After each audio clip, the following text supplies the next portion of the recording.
继续来到台中，一个妈妈带着2岁查囝到公园去佚佗，撞到一个小男生在耍迄个器材，可能是使用无适当，结果这个器材去拍到这个小女童的喙，怎来流血？讲这个小男童的爸爸，敢若讲一声歹势，就做伊走咯。这个妈妈真不满，随去报警。律师来提醒，家长若是带幼囡仔出门，必须要负起着看顾的责任，因为囡仔无行为甲辨识的能力，若是造成别人受伤，家长爱负责。吴太太有抛出囡仔受伤的相片，佮有写讲，只是带伊的查某囝去公园佚佗尔，想不到会有其他查甫囡仔，可能是用游乐设施无妥当，互伊查某囝受伤。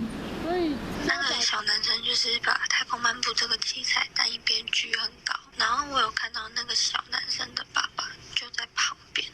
完全没有制止他这个危险动作。伊讲15迄天，伊带2岁查某囝去台中丰原公园佚佗，拄着一个查甫囡仔伫耍太空漫步时，敢若是将这个脚踏板压悬了，佮放落去。据说讲，因查某囝行过是去卡到，害伊的喙有流血，到即马佮无摘掉食物件。警方目前正在积极调监视器，那厘清。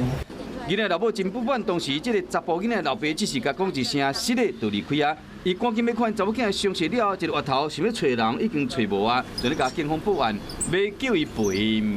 女童发生意外跌倒受伤的地点就是在这里，疑似就是男童玩这项游乐设施时打到了他，害他跌倒受伤。警方协助伊调监视器位面，要找查甫囡仔家属。记者去问律师，若是家长拄到这款情形，有适判的法律责任。刑事的部分可以提高过失伤害，那民事的部分可以走侵权行为的部分，就是分别从刑民事去提出求偿。律师强调，讲都要看囡仔敢有行为能力，还是辨识能力。若是拢无，家长会因为顾无好，有过失伤害责任，需要赔对方受伤的囡仔。所以讲提醒乡亲，带囡仔出门一定要顾好。若是害别人囡仔受伤者，都要承担法律责任。